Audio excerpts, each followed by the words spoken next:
Hey guys, Lucas from iExplore here. Today we're going to do some street photography in Shinjuku, and I have with me the Viltrox 27 1.2 for Z-mount for APS-C, which might be weird because I have a full frame camera, but more on that later. If you support us on Patreon, I just want to say big thank you to you guys. Thank you so much for your support there. We really appreciate it. Of course, if you want to support us even more, come to Tokyo and take a workshop with us, with me or one of the other guys on the team. And also, we have a map of Tokyo photo spots that is very useful to anybody coming to Japan for photography or even non-photography reasons. And recently we updated it. We added a lot of locations. There's over 400 shooting locations on there. So it's the 2.0 version. So check that out on our website. Anyway, let's get on to the video. iExplore. So yeah, it's an APS-C lens, you know, for DX, for Nikon, but they make this lens for like Sony and other brands as well. And you'd be wondering, Lucas, we have a full frame camera, why are you using this APS-C lens? But honestly, you know, I was a little bit like, okay, should I accept this lens from these guys? I could have told them, no, we're not going to review it. But I thought, you know what? It's a 45 megapixel camera. So if I put a lens on here and I'm using the crop mode, it's still like a 20 megapixel photo, which is basically like what a full frame Z6 would do, for example. So like, what's the big deal?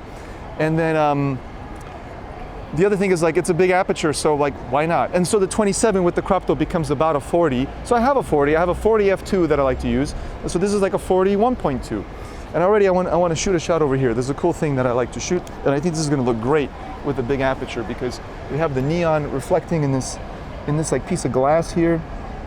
Although the tree is kind of screwing it up a little bit, but still pretty cool. And so what I'm trying to get is like people and then the reflection here. Right, and yeah, very abstract. So big aperture for this is great. And so yeah, like I just thought, you know, it's not such a big trade-off to use, you know, the APS-C lens instead of like my usual 40 f2, and I get a little bit more aperture. Now I know that on APS-C, when you do the crop factor, I think it's like one stop less. So if you have like a 1.4, it's actually like an f2 in terms of the amount of light, in terms of the exposure. So you're not getting that much more light. But it's a 1.2, and one stop less is 1.6. I don't know. This range of f-stops I don't have like memorized. So it's still, I feel like, collecting more light than my 40 millimeter f2 for the full frame. You know, the Nikon 40 millimeter, which I like to use. But it is bigger and heavier because it's made of metal, so it's kind of, and which is nice. It's kind of, you know, it's very durable, but it just means like, it's kind of a trade-off. But it's interesting. Now, will it replace my 40 permanently? I don't know. It's kind of like, I do feel a little bit salty about cropping it. Like, I don't like it. Like, as I have all these megapixels, but I'm kind of wasting them. But on the other hand, do I need them? I don't know. So I've been experimenting with it. It's kind of a fun lens to use. But yeah, we're gonna play around with it tonight. Anybody interesting coming? Should I get a little lower maybe for this shot? So maybe if I do it horizontally, there'll be more room for the people. There we go. Oh yeah, that's pretty cool, that works.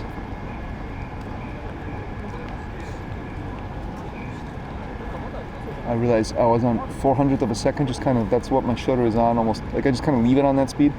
I didn't even think about it. I should probably do a little faster here, like 640 or even 800. Because, you know, why not? I have this aperture. So let's do over 1,000. Let's do 1250 f1.2. That will help me freeze the action because I think I'm getting a little bit out of focus photos because they're actually not staying in the focal plane very long, even though the tracking is doing a good job. Yeah, that's cool. All right, I'm gonna just reset my settings here because they're kind of all over the place. Back to 3D tracking. I'm gonna go to 640, but I don't need 1250 for the shutter speed. We'll go shoot something over there. All right, so yeah, I can say just from what I experienced there, like people were appearing suddenly and I had to focus on them like immediately. Now, of course, I could have kind of pre-focused zone, whatever.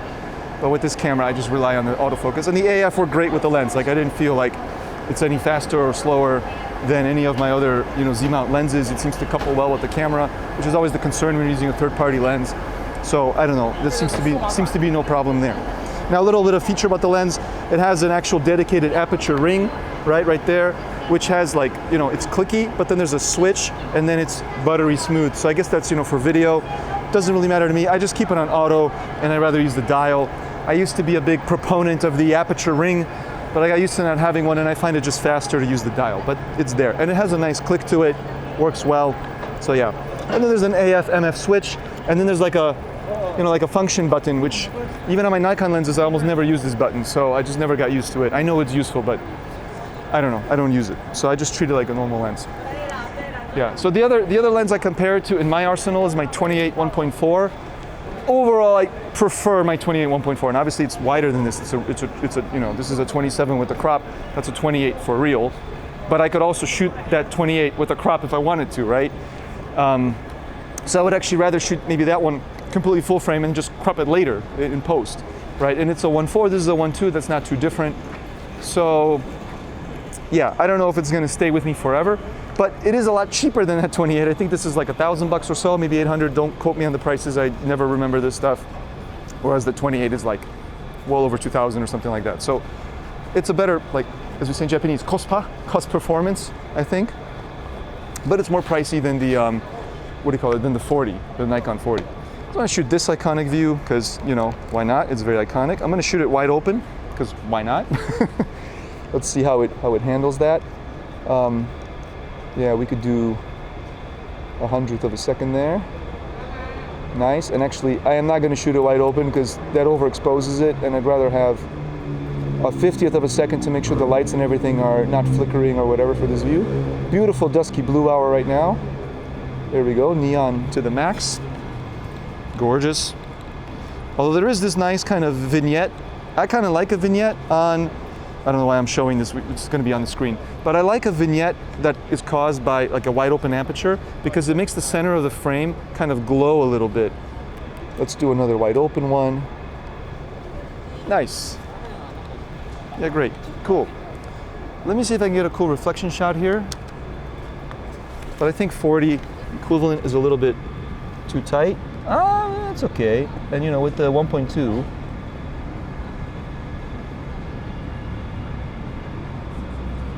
it's pretty nice because it makes the foreground very soft.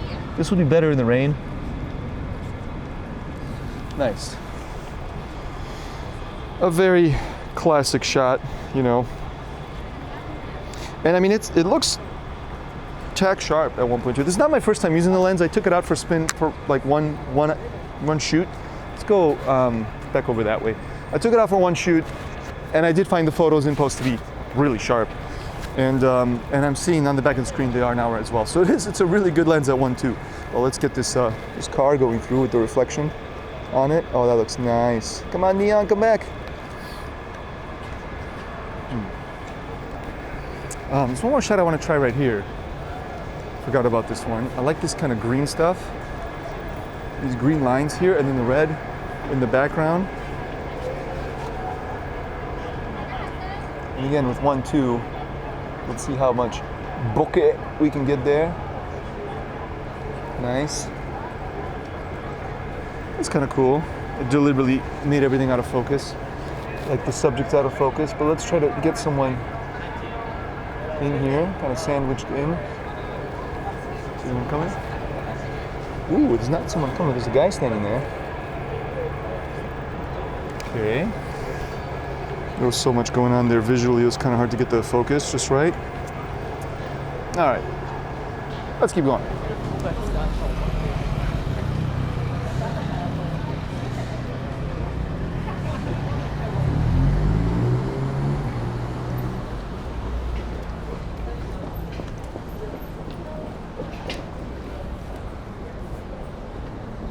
Let's do a quick shot of the view here, just because it's pretty. Just nice colors and stuff. We get some cool layering on the bus itself.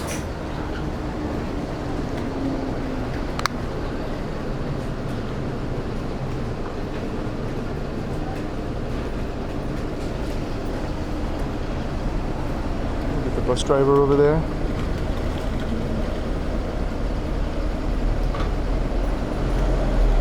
These LEDs on top of the buses always flicker.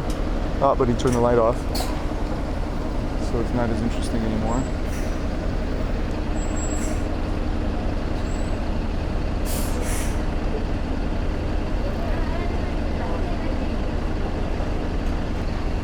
kind of interesting there. It's like a reflection layer kind of thing here, but it's not mind-blowingly cool.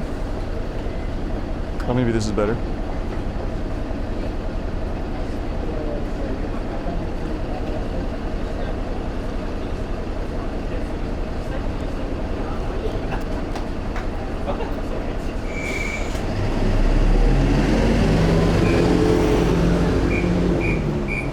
All right. Go back to 500th of a second. By the way, I realized right in the beginning I said like when you have an APS-C lens and it's like 1.4 or whatever, 1.2 in this case, and then you compare that to like, you would convert it to what you would have on like a full frame sensor, then you got to like convert by one stop. And this is something I heard, and honestly, I could be totally wrong about that. As I always say in these videos, do not trust me on every bit of information, and that's something that I'm probably going to look up later, and there might end up being a note right now on the screen or even earlier when I initially said it saying like how I'm wrong. I'll double check that. But that's my understanding, is that because the sensor is smaller, the circle of light coming out of the back of the lens is also smaller, so even though the aperture is the same, it's actually collecting less light. This is why like on your phone, for example, with a tiny sensor, you might have like a f.9 lens, but actually it's not collecting as much light as like a 1.4 lens or a 2.8 lens on a full frame sensor, right? Let's pause here for a second. Really cool scene. This guy is, I'm gonna do slow shutter here, and then maybe the people will be kind of blurry. Just blur some people. I'm gonna go even slower, f2.8, and a very slow shutter. There we go. Cool. Oh, these are some interesting people over here. I haven't even looked at those photos. It's kind of cool with the motion blur. Might be interesting.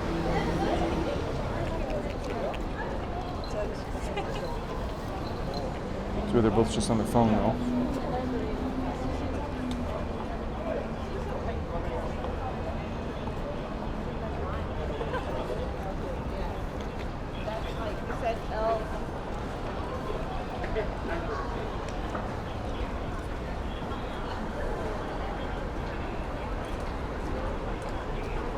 It's kind of cool. Like how he's using a little magnifying glass to read his phone. That's pretty cool. Cool detail. That's one of those things where at first I noticed interesting people, then I thought they're just looking at their phones. But then I saw another detail which actually made it more interesting, because just people looking at the phone is not a great shot, but sometimes you can make it more interesting some other way. The other guy I got earlier with the motion blur was the same deal. He's just kind of checking his phone. But with the motion blur, it became a little bit more interesting, right?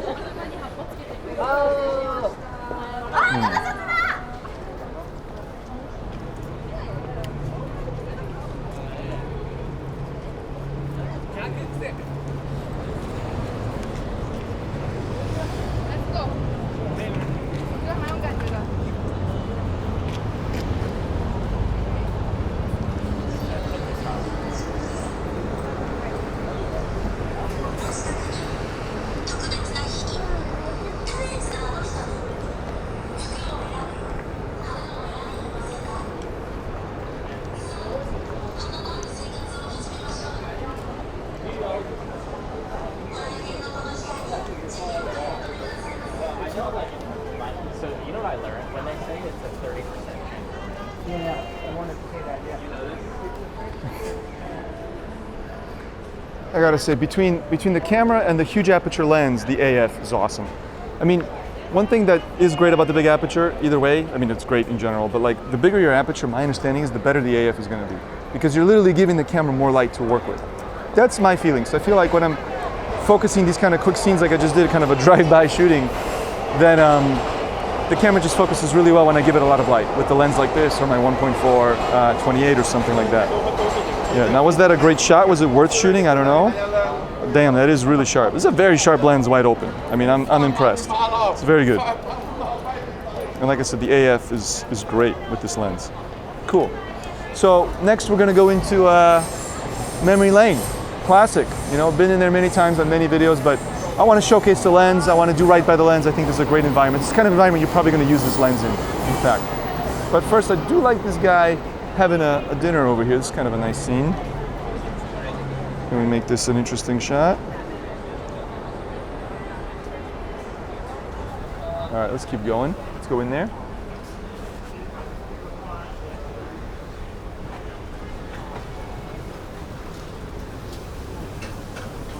Let's use one of these lamps to take a nice bokeh-licious shot to show off the huge aperture and the depth of field, the shallow DOF.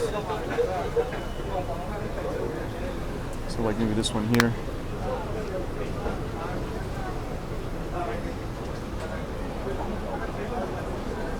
Okay, let's keep going.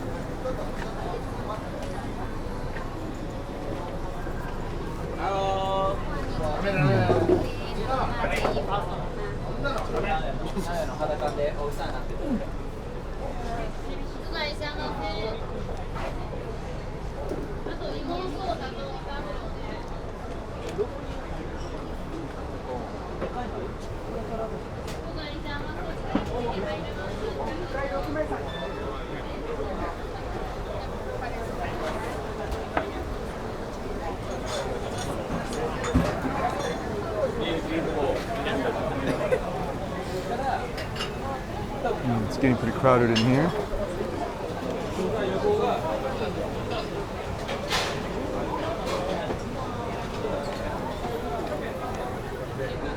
Let's do a nice bokeh shot here.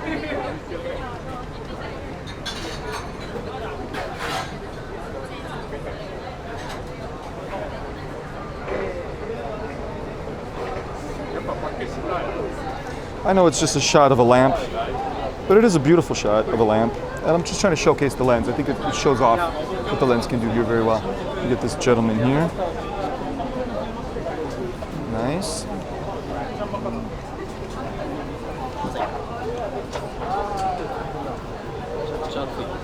There's a little gap here now. I'm going to try to shoot in there. Sumimasen, sumimasen, sumimasen.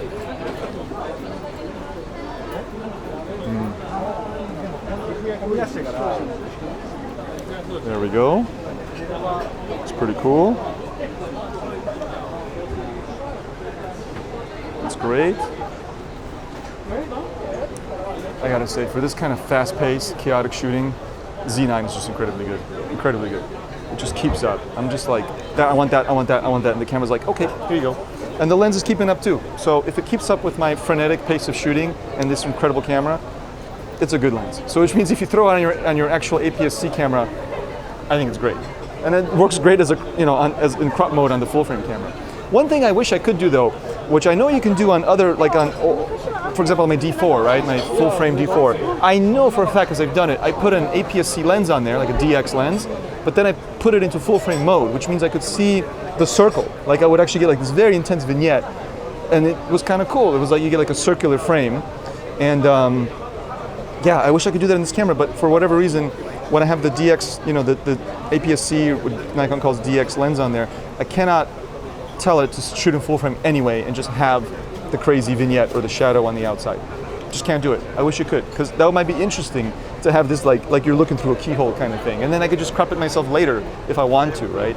Because maybe my hunch is that maybe even if you uncrop it, you get a little more. Like it doesn't have to be cropped to APS-C. Like there's actually some extra image that's being cropped off for no good reason. Like, you know what I mean? I wanted to see the actual fall off and the vignetting caused by the lens. But you can't do it. So I gotta look into that. Maybe there's a way, but I haven't figured it out. Let's keep going this way. Ooh, nice open shot here with nobody sitting there. I wish more steam would come out. Let's just wait a moment. Maybe he's gonna like pour some hot water or something in there and make the steam rise up. I've seen that happen before.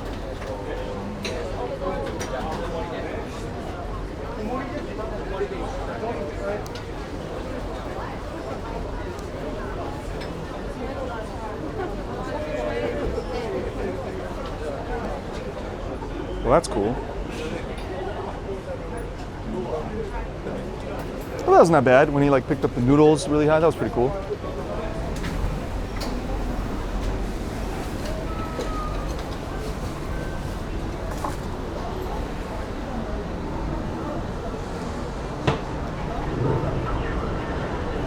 Just go out here. I'm going to do a cool shot of the train going by. It's pretty interesting.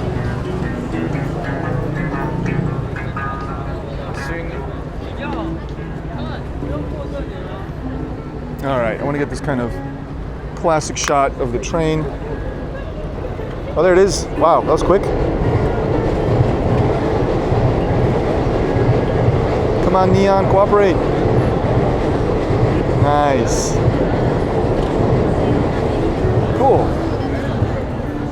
All right, that didn't take long. I thought we'd be waiting for that shot for a little while, to Axel's great dismay.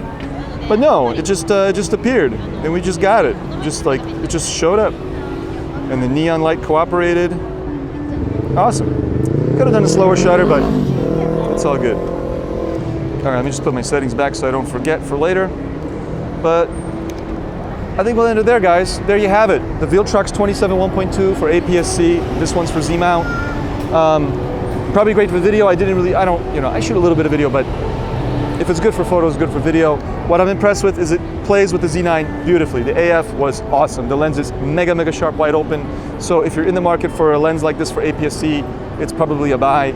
It's, I think, more expensive than the 40 f2. But again, if you get the 40 f2 for APS-C, it's like a 60, so it's not the same thing. And then even on full frame, if you have enough megapixels, it's worth it with the crop. So am I gonna keep it? I don't know.